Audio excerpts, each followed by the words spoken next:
Você já parou para pensar que por trás da beleza esmagadora das cataratas do Iguaçu existem segredos tão antigos quanto a própria Terra? Imagine a cena. A câmera mergulha lentamente no abismo de água que despenca com fúria. O som é ensurdecedor, quase como um rugido ancestral. O spray da queda atinge o rosto, e por um instante parece que o espectador está ali, respirando a umidade, sentindo a vibração do solo. Mas o que ninguém te conta é que esse espetáculo natural nasceu de uma ruptura brutal, um colapso vulcânico que moldou há milhões de anos a paisagem onde hoje milhares de turistas tiram selfies. A pergunta é inevitável: como algo tão violento pode se transformar em uma das maiores maravilhas do mundo? Um velho guia local, de chapéu gasto pelo sol, olha para as águas e sussurra: a natureza aqui não só mostra poder, ela esconde histórias que você jamais imaginaria. E são essas histórias ocultas que vamos revelar. As lendas indígenas, por exemplo, contam que as cataratas não são apenas um acidente geológico, mas um castigo divino. Segundo o povo guarani, o deus M'Boy, uma serpente colossal, apaixonou-se por uma jovem chamada Naipe, mas ela fugiu com o guerreiro Tarobá, desafiando o destino. A fúria do deus foi implacável. Ele cortou o rio em dois e lançou os amantes eternamente nas quedas d'água. Quando a câmera foca o turbilhão, é impossível não imaginar os gritos deles ecoando até hoje no barulho das águas.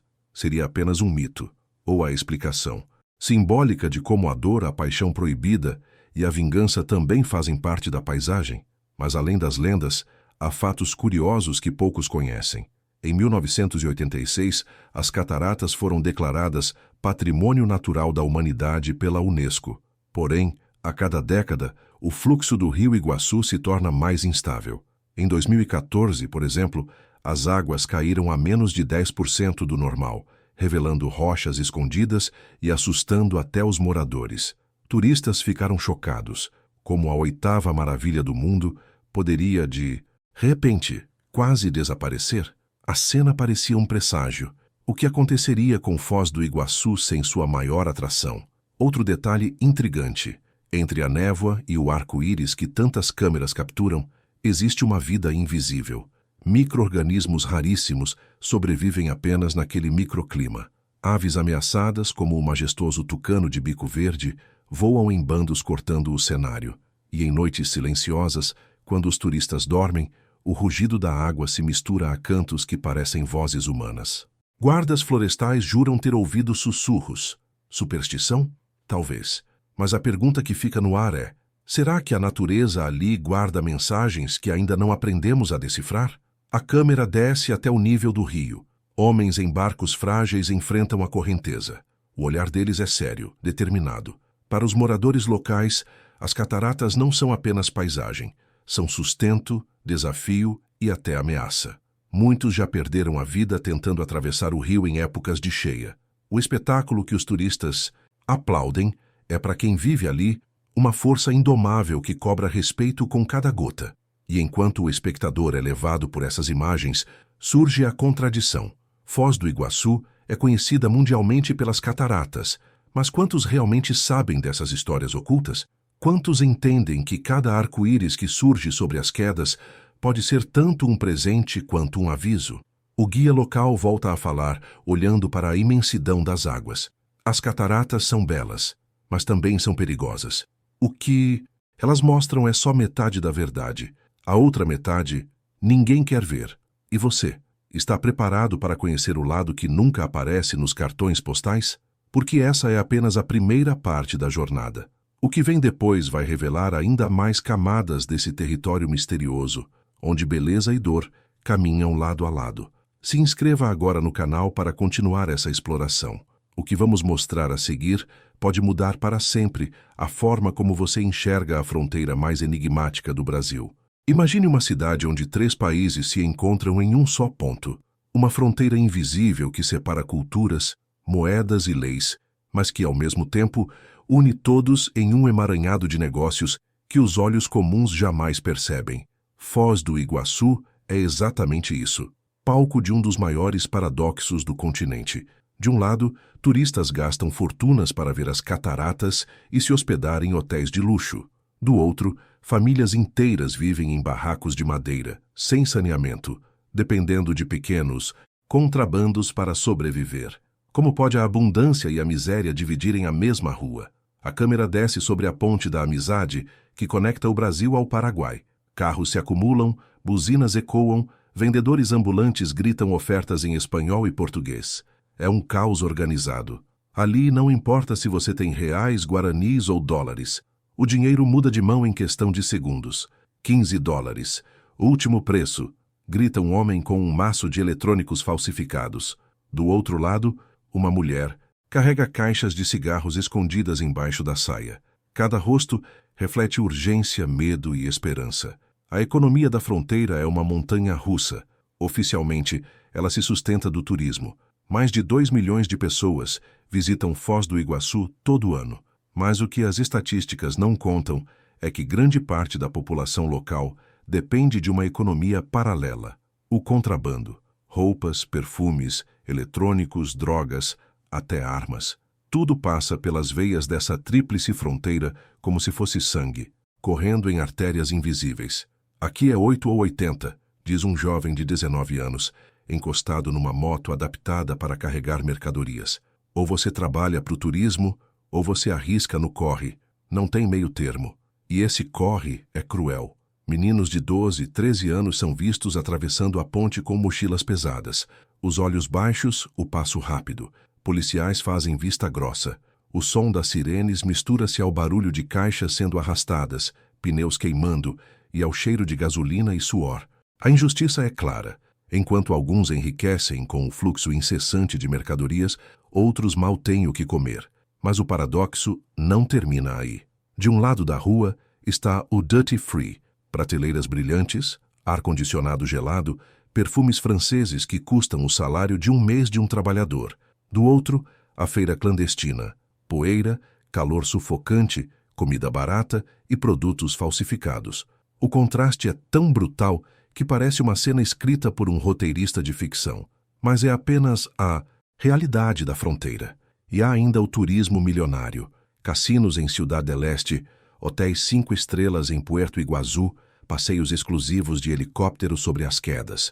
Enquanto isso, na periferia de Foz, crianças brincam em ruas de barro, chutando bolas improvisadas com meias velhas. O grito delas ecoa junto com o rugido distante das cataratas. É como se duas cidades coexistissem em paralelo. Uma dourada, vendida para o mundo, outra esquecida, invisível até para quem mora ali. O espectador precisa sentir a cena. O cheiro da carne assada nas barracas, misturado ao perfume caro que sai das lojas de luxo, o som de moedas batendo contra balcões, ao mesmo tempo em que um homem implora por um trocado na calçada. O coração dessa economia é contraditório. Prosperidade para poucos, sobrevivência para muitos. Um empresário local, interno alinhado, comenta diante da câmera: aqui tudo gira em torno da fronteira. Ela é a maldição e a bênção ao mesmo tempo. Sem ela, não existiria Foz do Iguaçu como conhecemos, mas também é por causa dela que nunca teremos paz. E aqui entra a pergunta que não quer calar. Essa economia é um motor de crescimento ou uma armadilha que aprisiona gerações em um ciclo eterno de dependência e ilegalidade? A cada esquina da tríplice fronteira, algo está acontecendo. Um turista deslumbra-se com um jantar caro. Uma mãe vende doces para sustentar os filhos. Um jovem arrisca a vida atravessando a ponte com uma mochila proibida. Cada um carrega sua própria verdade, mas todos estão presos ao mesmo jogo. O sol se põe, tingindo o rio Paraná de vermelho.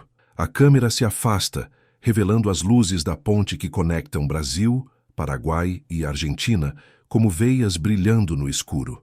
O espectador é deixado com um pensamento incômodo. Ali, entre o luxo e a miséria, o proibido e o oficial, pulsa a economia mais contraditória da América Latina. E talvez a verdadeira pergunta não seja como funciona essa economia, mas sim, até quando ela pode continuar existindo desse jeito, sem que tudo desabe como uma das quedas do próprio Iguaçu? O que você faria se descobrisse que, atrás do espetáculo turístico, a tríplice fronteira esconde um dos pontos mais temidos do planeta? A cada esquina, a cada olhar desconfiado, uma verdade sombria se revela. Quem passa por ali como turista vê apenas o movimento, a pressa, a mistura de idiomas. Mas quem vive no subterrâneo da economia proibida sabe. Foz do Iguaçu não é só sobre cataratas e cartões postais. É também um território onde a lei é apenas um detalhe. A câmera acompanha uma rua mal iluminada ao cair da noite. O cheiro de churrasco barato se mistura ao odor metálico da gasolina e do cigarro. Crianças correm descalças, rindo, mas seus pais observam a esquina com medo. Um carro preto encosta, vidros escuros, portas se abrem. Homens de roupas simples, mas com olhares de aço, descem e trocam poucas palavras. Chegou? Chegou? Mas ninguém pode saber. É assim que o proibido se move. Em sussurros em códigos, em olhares que dizem mais que frases inteiras. Ali, na linha invisível entre Brasil, Paraguai e Argentina, o contrabando deixa de ser apenas comércio paralelo. É também o palco para algo muito mais pesado: tráfico de drogas, de armas e até de pessoas. Essa região é considerada por especialistas em segurança como uma das rotas mais estratégicas para organizações criminosas internacionais. Mas o que o turista, que compra um artesanato sorridente na feirinha, jamais imagina é que muitas vezes está a poucos metros de uma operação que sustenta impérios inteiros de poder. O barulho das quedas d'água parece distante. Aqui, o som que domina são tiros ocasionais ao longe, motos acelerando sem placas, rádios chiando com vozes em código. O espectador precisa sentir esse contraste. De dia, aplausos para a beleza da natureza. De noite, passos apressados tentando fugir da polícia ou de algo pior. Um ex-policial, rosto marcado por rugas profundas, fala em tom baixo: a fronteira tem dono, e não é o Estado, é quem controla o medo. E o medo aqui tem muitas formas: a humilhação de famílias que perdem filhos para o tráfico, a dor de mães que esperam notícias de quem nunca volta, a coragem de poucos que tentam enfrentar esse sistema, sabendo que podem pagar o preço mais alto. Há histórias de vingança que atravessam gerações, e também de redenção, de homens e mulheres que um dia se perderam no proibido e hoje tentam reconstruir a vida vendendo água para turistas, sonhando em deixar para trás as marcas do passado. Mas a fronteira não perdoa facilmente. Quem entra no jogo quase nunca sai ileso. Diálogos curtos ecoam em vielas escuras. Entrega às 10. E se não der certo? Não existe não dar certo. Os olhos do espectador imaginam a cena. Malas cheias de dinheiro, notas amassadas pelo desespero, caminhões que atravessam a madrugada carregando não apenas mercadorias, mas também segredos, policiais fardados que, às vezes, preferem virar o rosto e fingir que nada viram. É um teatro de sombras onde a plateia nunca aplaude, só sobrevive. E no coração desse enredo proibido surge a pergunta inevitável: até onde vai a fronteira entre o que é legal e o que é sobrevivência? Para muitos moradores, contrabandear é a única chance de colocar comida na mesa. Para outros, é uma escada rápida para o poder, ainda que construída sobre sangue e lágrimas. O sol nasce. O rugido das cataratas volta a dominar a paisagem.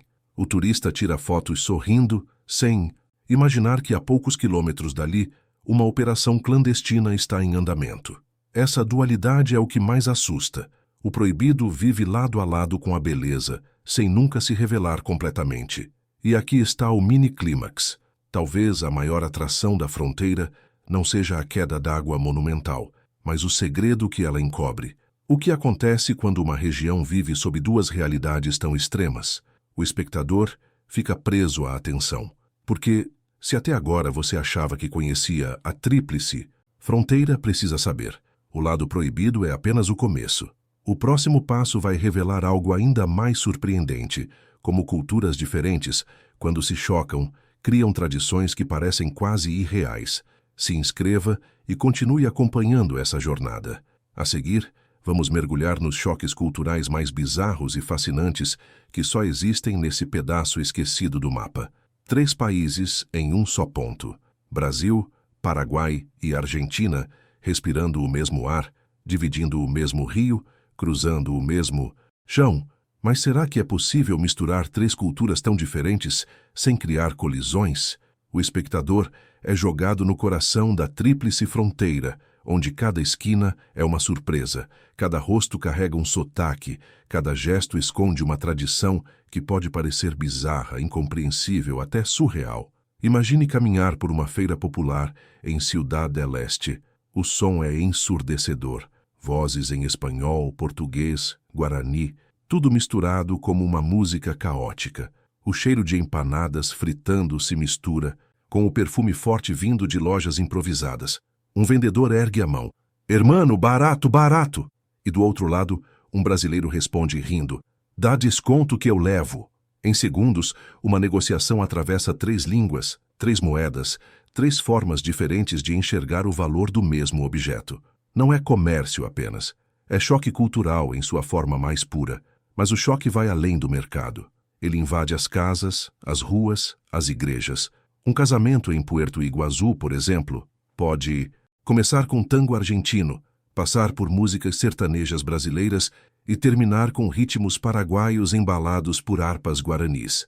Para um estrangeiro, isso pode parecer estranho, até confuso, mas para quem vive ali, é normal. É a vida entre 3 mundos que nunca param de colidir. O espectador precisa sentir os detalhes, o som da harpa vibrando no ar quente, a visão de roupas coloridas, vestidos longos de renda, chapéus de palha, ternos baratos misturados com ternos de grife falsificados. O contraste entre um churrasco argentino regado a vinho e uma mesa simples de mandioca cozida e tereré paraguaio. O gosto amargo da erva misturado ao doce da sobremesa brasileira. É uma dança de sabores, sons e cores que para muitos visitantes parece uma peça de teatro surreal. E como em toda colisão cultural, há também a dor. Famílias divididas por preconceitos silenciosos. Brasileiros que olham com desconfiança para paraguaios. Argentinos que ironizam o jeito de falar dos vizinhos. O amor proibido nasce nessas fronteiras invisíveis. Uma jovem brasileira que se apaixona por um rapaz paraguaio, mas enfrenta a resistência da família. Ele não é daqui, não é confiável, mas eu amo ele. Essa tensão, que já derrubou muros entre pessoas, mostra que a maior barreira não é a geografia, é o coração humano. Mas também existe redenção, histórias de coragem de quem enfrenta o preconceito para unir culturas, casais que formam famílias bilíngues, filhos que crescem com 3 bandeiras dentro de si, recitando músicas guaranis enquanto dançam samba e ensaiam passos de tango. O que parece confuso para muitos é para eles identidade. Os choques também aparecem em rituais. Imagine a cena. Um turista presencia uma procissão religiosa no lado paraguaio, marcada por cânticos e velas que iluminam a noite.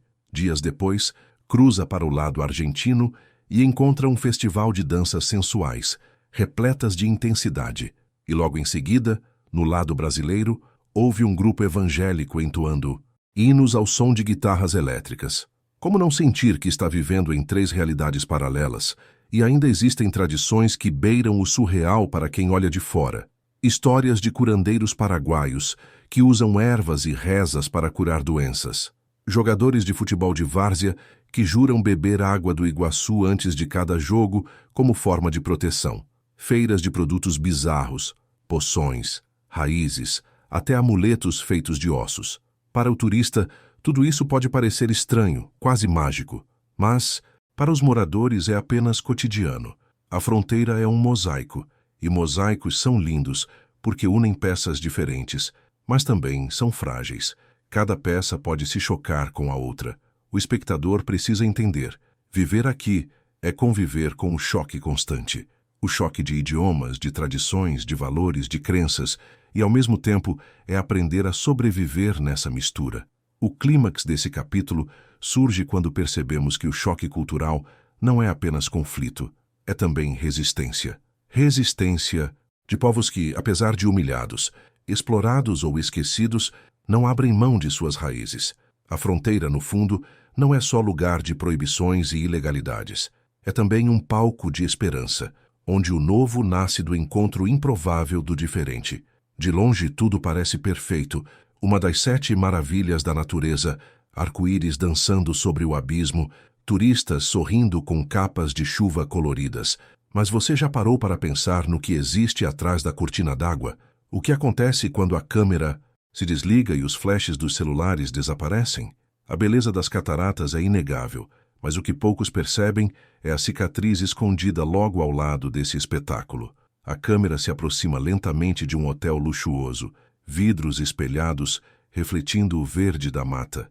Dentro, hóspedes brindam com taças de vinho, garçons circulam em silêncio, música ambiente suave. Do outro lado da mesma rua, crianças brincam em poças de lama diante de casas improvisadas. O cheiro de esgoto cruza o ar úmido da floresta. Uma mulher grita com o filho: "Não vá para o rio, menino, é perigoso." Enquanto isso, a poucos metros dali, turistas pagam caro para sentir a emoção de navegar de barco em direção às quedas. Como pode a mesma água significar diversão para uns e risco mortal para outros? Esse é o choque que define Foz do Iguaçu, a maravilha que o mundo celebra e a contradição que os moradores carregam em silêncio. Os sons são opostos.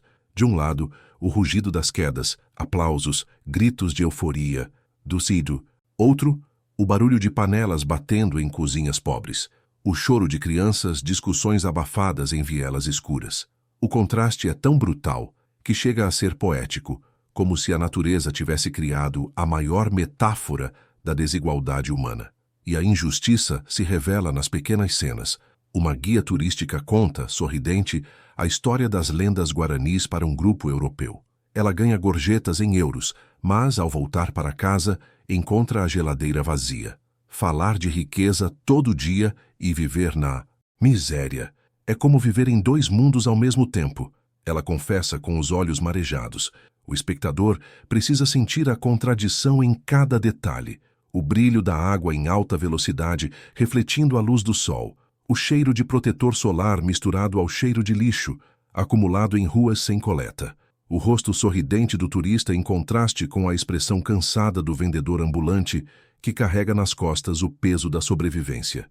E como em toda boa história, a fronteira revela segredos que poucos ousam mostrar. Existem vilas inteiras escondidas nos arredores do Parque Nacional, onde famílias vivem sem acesso a saneamento ou eletricidade. Crianças que crescem ouvindo, dia e noite, o rugido das cataratas, mas que nunca entraram em um barco turístico, porque não podem pagar nem metade do valor. A contradição também invade os sentimentos. Para muitos moradores, há orgulho em viver perto de uma das maiores maravilhas do mundo. Mas também há dor, porque esse orgulho é constantemente manchado pela desigualdade. A gente vive na sombra da riqueza que não é nossa, desabafa um pescador segurando a rede rasgada. E aqui entra o mini-clímax. Talvez a maior maravilha não sejam as quedas em si, mas a resistência silenciosa de quem insiste em viver ali. A coragem de mães que, mesmo humilhadas pela pobreza, mandam os filhos para a escola com esperança de um futuro melhor. A redenção de jovens que recusam entrar no tráfico e tentam sobreviver vendendo lembranças baratas aos turistas. A vingança disfarçada em orgulho quando alguém da periferia consegue, contra todas as estatísticas, se formar, vencer, voltar às cataratas como visitante e não mais como sobrevivente. Mas a pergunta que fica é incômoda. Até quando a beleza vai conseguir esconder a cicatriz? Até quando o som dos aplausos dos turistas vai abafar o choro de quem vive à margem da maravilha? O sol se põe sobre o abismo. As quedas brilham em dourado, como se fossem feitas de ouro líquido. A câmera se afasta, revelando ao mesmo tempo a grandeza da natureza e a pequenez da condição humana. O espectador respira fundo, dividido entre encanto e desconforto. As cataratas continuam rugindo.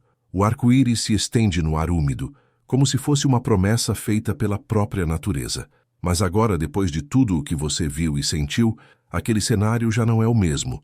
Você entende que por trás da beleza existe dor. Por trás da abundância existe fome. Por trás do cartão postal existem vidas que lutam todos os dias para não serem engolidas pelo abismo da desigualdade. E é nesse contraste que nasce a maior verdade. O mundo que você vê nunca é o mundo real. O brilho quase sempre esconde a sombra. E talvez a maior coragem não seja contemplar a beleza, mas encarar aquilo que ela insiste em esconder. A câmera foca em um menino, descalço, correndo por uma rua de terra batida. Ele carrega um caderno nas mãos, rabisca mapas das cataratas, como se estivesse desenhando um futuro onde tudo é possível. Ele olha para cima, sorri para o arco-íris e corre. Corre como quem sabe que ainda há esperança. E a pergunta que fica para você é direta. O que você tem ignorado na sua própria vida? Quais cataratas escondem as suas contradições? Talvez o que você precisa não é só admirar o espetáculo, mas ter coragem de atravessar a fronteira dentro de você mesmo. Essa é a essência de Foz do Iguaçu, uma terra que mostra a beleza para o mundo, mas que guarda segredos para quem tem coragem de olhar mais fundo. E se você chegou até aqui, é porque também tem essa coragem. Agora eu te convido a continuar comigo nessa jornada, porque essa não é apenas a história de uma fronteira misteriosa, é a história de todos nós. É sobre injustiça, dor, esperança e redenção. É sobre aprender a ver além daquilo que parece perfeito.